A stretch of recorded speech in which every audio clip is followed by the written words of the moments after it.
Hello, everybody, and welcome back to the Major Step Podcast here on WSVC Radio, where myself and my co-host, Andrew Lucuski, will be exploring all the majors and minors here at St. Vincent College. Today, we are joined by Dr. McNally, who is the chair of the Education Department. Thank you for coming on. Thank you for having me. Yeah, of course. So, Dr. McNally, I first want to start off, can you tell our listeners just a little bit about your educational history and what led you to teaching here at St. Vincent? Sure. So, this is my 10th year at St. Vincent, so starting my 10th year. Prior to that, I was an English teacher, did that for several years. And while I was teaching, some of my colleagues said, you know what, like you'd make a really good leader, because I, was doing student council and a lot of the other jobs within the school system. So I said, all right, I think I'll go back to school. So I went back to school, got my principal certification, my master's degree in reading, and then I ended up leaving teaching to become a principal. So I did that for a while. And then I decided to continue my work, working on my doctoral degree in curriculum and instruction, which eventually led to my superintendent's letter, which was postdoc. So I became an assistant superintendent, did that for 10 years in the Norman School District, and 10 years is enough as an administrator. It's, it starts out great, and then, issues pop up, and you're at fault for when things go wrong. Yeah, you kind of get away from the goal of teaching and learning. Right. So this job became available, and I decided to apply for it. So you've done it all. So yeah, I guess that makes you perfect for students looking to go into the educational field, because you can kind of give them a perspective for whatever area of that they want to go into. Yeah, absolutely. And how has transitioning into your new role been so far? I know you're only recently became the chair of the education department. So how has that transition been for you? It's been good. It's been busy. Yeah. Our department is really different from a lot of other departments because we are also responsible to the Pennsylvania Department of Education. So there's a lot of kind of behind the scenes work that go with making sure that the courses are aligned with the core, the new core, and all of that. But our department is wonderful. So they've been very helpful, and it's been a very smooth transition. So, and there's a couple other majors where there's a lot of non-lecture stuff that's involved. Teaching, I think, is pretty big with that too. I imagine there's a lot of field work involved and things that are not necessarily sitting in a classroom lecture style. So how does the department, I don't want to say approach that, but more, how is that balance found between making sure that the students here learn what they need to in the classroom, but then also get that field experience? Right.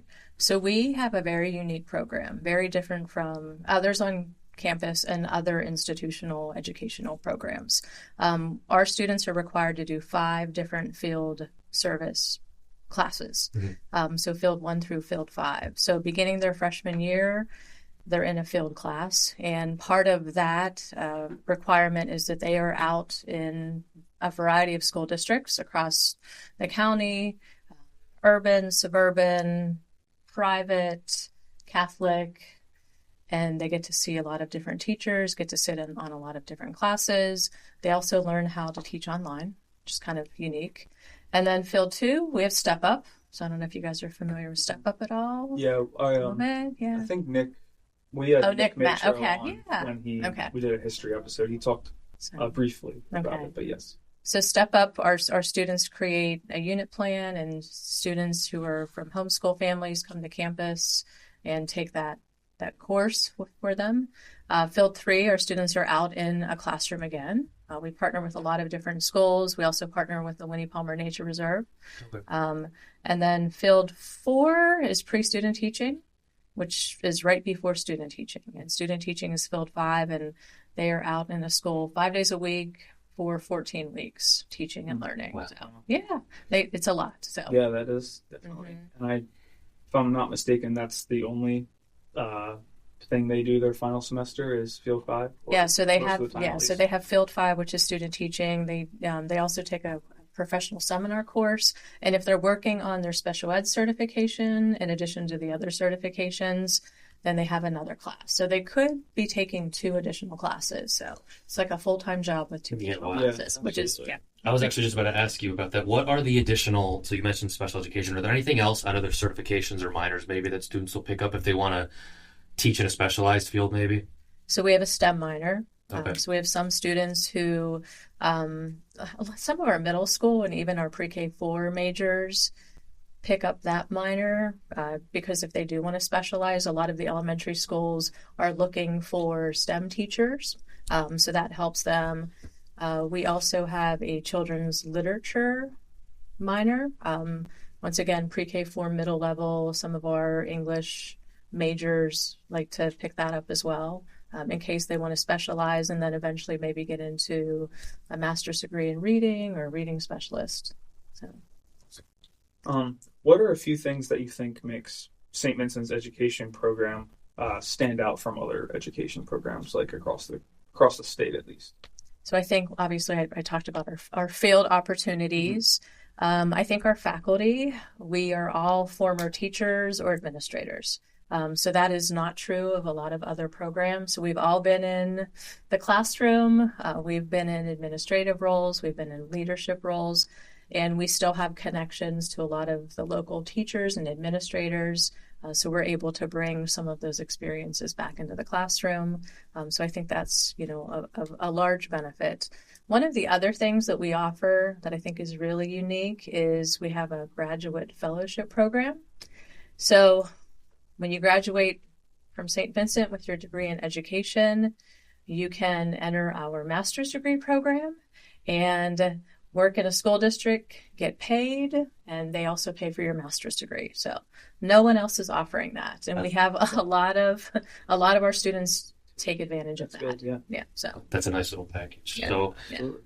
So post graduation, if students decide not to go down that track and look to get a teaching job right after school, what resources does the department have for that placement? Because obviously, news is frequently that there's teacher shortages in certain areas, but other areas it's super competitive. So how does the department help students get a job right after school? So the beauty of having an education degree is that you have this very broad skill set, right? So you're not only learning content, but you're learning good verbal communication skills, you're learning presentation skills, you're learning how to package a lot of information into a unit, so you're able to kind of organize and put together programs. So for students who don't find jobs, which a majority of our students find jobs, which is awesome. But those who, for some reason, decide, maybe I don't want to teach right now, they have those skills. So they are hired by museums, for example. We have one of our graduates that has been working for Gettysburg. Okay. And he's working on his PhD right now because he's interested in that. We have people who work for textbook companies or other curriculum companies doing training, selling materials, just because they have that background. So I feel like that's a recurring theme here. When we've talked to other professors, the broad skill set seems to be a huge focus here, and finding students, being able to give students opportunities beyond what would be a typical job choice. So it sounds like textbook people would not even come into my head when thinking about education. Hard for me to think about another profession besides teaching when I'm talking about education. But but it's true. So absolutely. you think about schools purchase online textbooks. Somebody's got to sell them. Somebody's got to train the teachers to use the materials, to use the technology. And the people who usually do that are former teachers or people who've been trained to be teachers. Yeah, it makes perfect sense. Yeah, absolutely. Just didn't click. Right. Yeah. When I asked what made the program special, you did mention a few things, but another thing I would add on is the service requirement that is required here at St. Vincent. So do you mind talking a little bit about that? I know we have your biggest event of the year coming up soon. Sure. So we have a couple of different things we do with service. So first, we've established this service award that we give to our seniors, and we require them to participate in a variety of service, both in their local community, at the college, and then within the schools that they work. So that's one piece of service that we do. The other big event that we host every year is SVC Wraps, and we partner with Big Brothers Big Sisters. And they are an organization that help local families in need. And they, every Christmas, have a list of students on their caseloads, their social workers do. And we get those list of students and a list of items that they'd like for Christmas. And our students shop on the morning of December 7th this year at Walmart, bright and early. We do shopping, and then we go to the Winnie Palmer Nature Reserve barn and we wrap all of the presents. We create a stocking for them, and we kind of just celebrate the season. And leading up to that, we do a lot of fundraising for it. So our department, our faculty and students run the concession stand. So you'll see them out there. Yes, always. Yeah. Okay. All right. And we do, pie shop fundraisers and anything we can to raise money. We need about $21,000 a year to sustain SVC RAP. So. How's that going so far this year? So this year we're pretty close. Oh, good. Wow. Yes, okay. Which is good. But we've got a long way to go for next year. So right. Okay. So anything helps. Yeah, okay. Yeah. Anybody listening, keep that in mind. Yes. So you mentioned when you were talking about to being the chair of the department, things that are involved in that, and you talked about the Department of Education. How are the courses? Like, do the courses change at all if the Department of Education changes their teaching requirements, and how do teachers and students adjust to that sometimes? Because I'm sure it's quite frequent, by the smile on your face, that things change quite frequently. So how does the department handle that? Yeah, so it does, and it's has changed already this year. So so the Department of Education, I mean, it's usually not like content area changes so much as it is just other competencies. So, for example, I'll give you an example of something that's just coming down the pike right now from PDE. So they're bringing a whole new set of competencies around trauma-based education and mental health education, which we haven't had in place so far. And the expectation is that we find a way to integrate all of those various competencies somewhere within the courses that we teach so that all students get those at some point.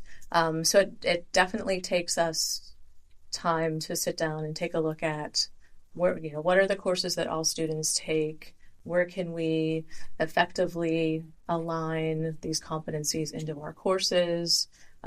What can we take out if we need to take something out? So it's constant, which is a little bit different from most other departments. Yeah, a lot of them, things are the way they are, and that's sort of that. Does that ever create any complications for students who are about to graduate? Usually no, because PDE, when they say you need to include these, they understand that you've got students who are headed out the door. Mm-hmm. So it's usually with the incoming freshmen or the new programs. Yeah, so makes it simple. Do you ever find yourself like teaching, like if you have one class that's just like incoming students and one class that's upper level, but this new material needs to be integrated, do you find yourself teaching like a different class that's the same class to like all these students? Yeah, mm-hmm. A little bit different. Yeah. So that's very interesting. Yep. What are some skills that you hope students of the St. Vincent Education Department leave the program with? Well, hopefully they have good, effective oral communication skills, verbal communication skills, and all the requisite teacher skills that you need. But I think the most important thing, maybe two important things. One is empathy. They are going out into a field, into classrooms with students that are very different today. And I think COVID has changed the school environment and the needs of children. So I think if they have empathy in order to understand the perspectives that students are coming to school with, the needs that they have, the social emotional needs that they have, that will go a long way. And I think we do a good job of helping them understand empathy. And the second thing, and probably the most important thing in being a teacher, is relationships. So understanding that teachers should teach students first and content second, right? So we need to find out who our kids are, make connections with them and their families, make sure that they're safe and nurtured and loved. And when that's all said and done, then we can teach them how to read and write and do math. So I have one final question, and if Colt has anything else. But so I guess it's sort of two parts. What would you want some students who are already coming in to the department to know about the department, and also students who are considering it? Maybe give your department a little bit of a pitch to students who are on the edge about maybe joining the education department. So I think one thing is in terms of just job placements, because I know, I have a son who's coming into college next year, and of course, I'm hoping in 4 years he finds a job. That's always the top concern, right? Yep. We all want to find a job. So we place all of our students somewhere. So when you graduate with a degree from St. Vincent College and a teacher certification, you will find a job. If you want a teaching job, you will find a job. It might not necessarily be in your home school district, but we will find you a job. So we're very good at preparing you in terms of content. The local school districts and even the school districts out of state know our students. So we're good at that. And secondly, I think that they're going to find here maybe that they won't find in other institutions is in our classrooms. It's not a lot of lecture. We try to model how we want them to teach in the future classroom. So we do some instruction. We engage students in hands-on learning. We have them do hands-on learning. So the classes here are fun, performance-based, and hopefully that gives them a lot of information, a lot of techniques when they have their own classroom. It's a nice security coming in, knowing that you'll almost certainly find a job. I would love that coming into school. Yeah. Absolutely. Do you have any last remarks, Andrew? No, I do not. Anything from you? Any last? Thank you. No, thank you. It. Yeah, we appreciate we know. Your time. Busy day. We're recording this right after our Founders Day events here at St. Vincent, so thank you so much. I'm sure it's been a long day. It's been a long day for us, too. But yeah, thanks so much. All right, thank you.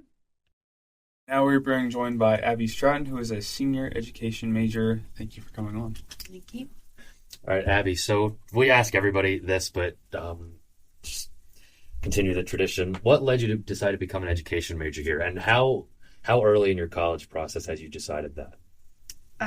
So I've always wanted to be a teacher. I've gone back and forth between a couple of things, but I always wanted to be a teacher. When I graduated high school, I was between criminology and teaching, and so when I was looking at colleges, I looked at places that had both. Originally, I was committed to Seton Hill, and then I came here, and then I talked to Dr. Binding, who was in charge of the early ed, and she convinced me to come here for early ed, and now I'm here. That was the follow-up. I was going to ask you, what age range are you looking to teach? So what's early education here? Is it K through 4? Is that what that's pronounced? It's pre-K to 4, okay, and then they prepare you to test 5, 6 if you choose that. Oh, okay, all right. Mm-hmm. That's good. What are some just adjustments that you've had to make through your time here at St. Vincent? I know you already said that you originally were going to go to Seton Hill, but ended up here. I'm sure that's one of many that you've had to make here. Just the adjustment to college itself. The classes the ed classes fall at certain times because you're always mixed with upper, higher level kids. So, I was with sophomores and juniors my freshman year. So, there were times I didn't have classes throughout the week because kids have to teach throughout the week. Yeah. Because they have us in field classes so early on. So, adjusting to, having a class where I just go off campus is so weird. Yeah, I would imagine. So, I'm actually going to ask you, how has the field work then been like for you? So Dr. McNally talked about this yesterday. Are you in stage 4 now, 5? I don't know. Basically 4. Yeah. Okay, all right. So how's that been so far? It's crazy. It's a lot of work, but it's worth it for sure.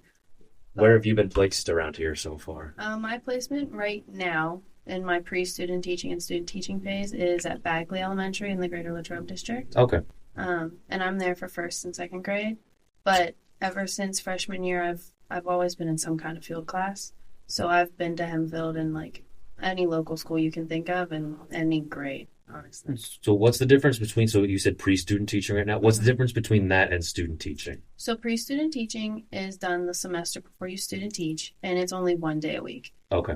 And normally it's with, depending on the circumstances, normally it's with who you're with for student teaching. Okay. So like for me, I'm in first grade the first 7 weeks, and then second grade the second 7 weeks this semester for my 1 day a week, and it'll be like that hopefully in the spring. The only way it would change is if like the teacher gets sick or something happens, or they get moved, and then I would have to switch my teacher. But other than that, that's where I am.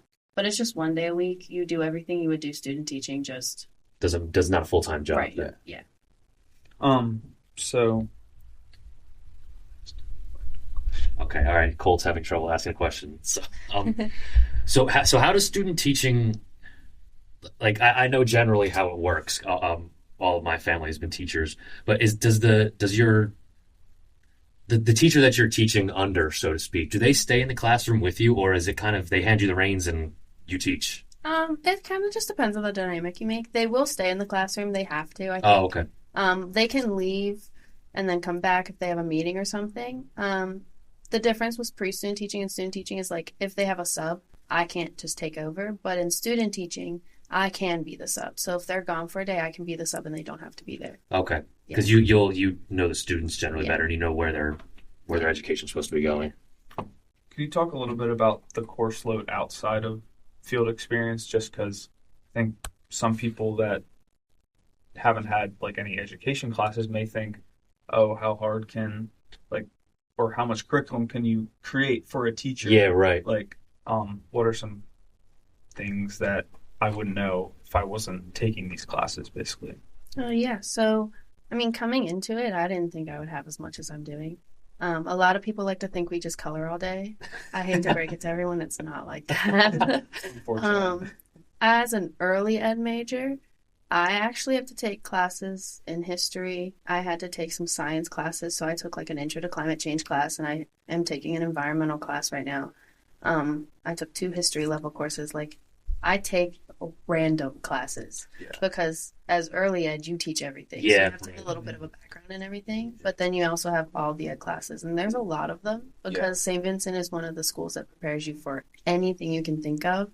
So it's like crazy amount of classes, but they set it up for you that you're not dying. Right. Like, you're not dying. So, have you encountered so far in your field experience anything in the classroom that you have not found yourself prepared for? And if you have you brought that up to any professors saying like, hey, this happened, could we include how to respond to this? Whatever it might be. Not necessarily something I wasn't prepared for, but like right now I do have a student. Like, you're always going to have students in your general education classroom that might have a disability or are gifted. And we have so many classes, even if you're not a special ed minor, to prepare you for that. But like to actually finally be like the teacher, and then you're like, oh, well, wait, what do I do in this situation? Right. Like I had a kid hit me. Like, what do I do in that situation? Right. So like it threw me off. Like, I had classes for it, and I talked to my professors about it. And they kind of were like, well, remember when we talked about this, that would be this situation. Mm-hmm. And they just kind of like reminded me of it and gave me more advice. But like, I had the classes for it. It's just actually seeing it. Right. It was crazy. Actually experiencing it firsthand. Yeah. For sure. Yeah. So are any of the classes that you take, I guess some of them might be based on what you said, are any of them behavioral classes? Because especially for early education, like kids are still sort of developing like classroom etiquette and things like that. So do you guys also have to learn how to manage that and educate the kids at the same time? Yeah. It's kind of built into multiple courses, depending on what behavior or disability you're talking about. We have courses where it's like reading and writing with special learners or science with early special learners, and it teaches you how to recognize signs because as early ed, they aren't necessarily diagnosed yet with a behavioral issue. Right. You might be the person doing it. So I might have to be the one to turn it in and be like, hey, I think we need to consider some tests and talk to parents. Mm-hmm. So like, yeah, it's crazy. But they do have classes. It's mostly built in because we do take like child development classes, and it's a little bit in that. Okay. Different classes like foundations and stuff. But Dr. McNally talked a little bit about Step Up, but I want to hear about your experience with that program and just want to know like what you taught and how it influenced you to keep going in the field. Oh yeah, I loved Step Up. Step Up was something where a lot of kids were like, yeah, this is not for me, or this is so for me. Because you create your whole curriculum, your whole class, it's all you. It's not like they're giving you like, okay, this is a math class, teach it, but set it up the way you want. Like, I chose personally, I taught 2 classes where I did Under the Sea, where they did food chains, and then I did a dance class. Am I going to be teaching dance classes in elementary school? No, but I got to do it here. Yeah. It's more about developing, like learning how to develop an actual plan, so to speak. Yeah, I literally set up a curriculum, and it was really cool. It taught me a lot because I didn't recognize how much went into setting up a curriculum. Right. And seeing actual kids in the classroom, and it's just me. Yeah. It was cool. How long do you teach that? Like, how long is that program? It's every Friday for the majority of a semester. Okay, well. So do you have where are you from?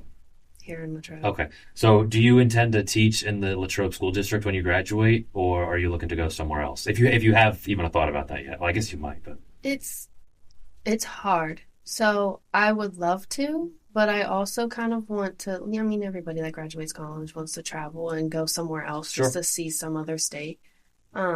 And teaching's hard because, like, some states are good at paying them or giving them good benefits or, like, treating them right. Others are not necessarily there yet. PA is a good one. Yeah. But, like, I kind of want to see how other states are because I've seen how PA is for 4 years. Like, I kind of want to travel. Sure. But at the same time, I'm like, I kind of want to stay home. Yeah. Because I know it. But, there's a comfort level. And I would imagine that St. Vincent has some fairly strong connections with Latrobe School District. So you'd find a job without really much of an issue. Yeah, absolutely. Another thing that Dr. McNally touched on was the service learning, and you have a big project coming up in SVC Wraps. Mm-hmm. So could you talk about a little bit of the service requirements and maybe a plug for SVC Wraps, if you don't mind? We're always doing something, honestly, for service learning, whether we're running a concession stand or we're going to tutoring kids at local districts. It's just, we're always doing something because that's how we are. Everyone in the ed department always wants to help out. And that's why SVC Wraps is so big. It's so much fun. I mean, I'm not a morning person, but I will get up at 6 a.m. to go to Walmart and shop for hundreds of kids. And it's like crazy. I mean, it's also not my money. Like, people are donating this money. So, like, give me the money. Makes it a lot more fun. I'll go buy all kinds of toys for these kids, and I will wrap them for them. Like, it's a lot of fun. Yeah, that's cool. That's good that you guys do that. So I have one final question. I don't know if Colt has anything else, but I ask this of every person I think we've interviewed you so far. What would you want some incoming students to know about the program? I want to give you an opportunity to kind of pitch the education department here. Compared to other departments in other colleges, while there are so many other good ones, this one prepares you for everything. While there might not be like a class of working with parents or a class on doing something specific, they cover it in all of them. And from personal perspective, I've gone in and I've student taught with people from other schools, and they go, I have no idea what to do in this situation, and I knew exactly what to do.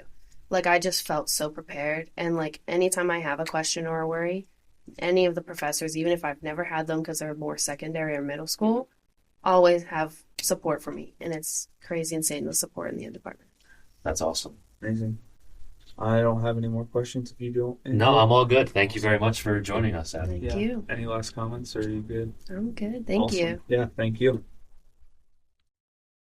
Okay, and that's going to wrap up our episode on the education department here for the Major Step podcast. We'd like to thank Dr. McNally and Abby for their time. We know it's a busy year with finals coming up and working on some placement stuff, so we really appreciate them coming on. Colt, I thought it was a pretty interesting episode. Yeah, absolutely. I wouldn't have imagined so much goes into the education department. I mean, there's a lot of stuff that you have to do outside of just going to class, like service learning. You're going out to different schools and such. I mean, obviously you have just like the regular core, the education core, and then if they decide to pick up a minor or something absolutely. Too. And like, if you want to get like more specific with your subject, like I know my girlfriend's English education, so that's even more specific. So plenty of different stuff. So yeah, and I give the people in this department a lot of credit because, as Dr. McNally touched on in her interview, once you get to student teaching, it's essentially you're working a full-time job while also maybe taking classes and also maybe having a part-time job that you do get paid for at the time. So I have a lot of respect for the people who can make that balance work, especially because they're, educators and that's an important job. But I think I would struggle to find that balance. I'm taking 18 credits And I'm struggling with that right now. I cannot imagine adding teaching on top of that. No, yeah, absolutely. I mean, field 5, you're really, I mean, that's what it is. You're going out to a field and you're teaching an entire class, which is, I mean, it's crazy to think about, but like that's what the reality is going to be once you're done with that. I mean, that's what you're going to end up doing, and having classes on top of that may be difficult for sure, but I think our department certainly prepares our students for that. Yeah, I would agree. I think it's also, as difficult as that is sometimes, I think it's probably pretty cool for the education majors. They get this transition period from college to their job that a lot of degrees don't get. Yeah, like, I'm sure it's very helpful. Yeah, you take your final classes, you write your senior thesis here, and then you're out the door. Right. Good luck finding a job. That's not to say there's not resources here, but I think student teaching really helps with that. And Dr. McNally touched on that they have a lot of strong relationships within the area, and I think other places too. But certainly. she all but guaranteed that you'll find a job upon graduation. No, and that's what students and parents alike look for. I mean, when you're looking at a school, like, oh, what's the job placement after my 4 years here? And her words, I mean, more than guaranteed that. Yeah, she was awesome. She said 100% without saying 100%. Yeah, basically. Which is pretty cool and I think that's true of a lot of departments. We talked to Dr. Urich for our first episode. Their placement was 100% for graduating students. Like across the campus, all the departments here, I think, do a really good job of making sure that students are prepared and then sort of guiding them to find their job.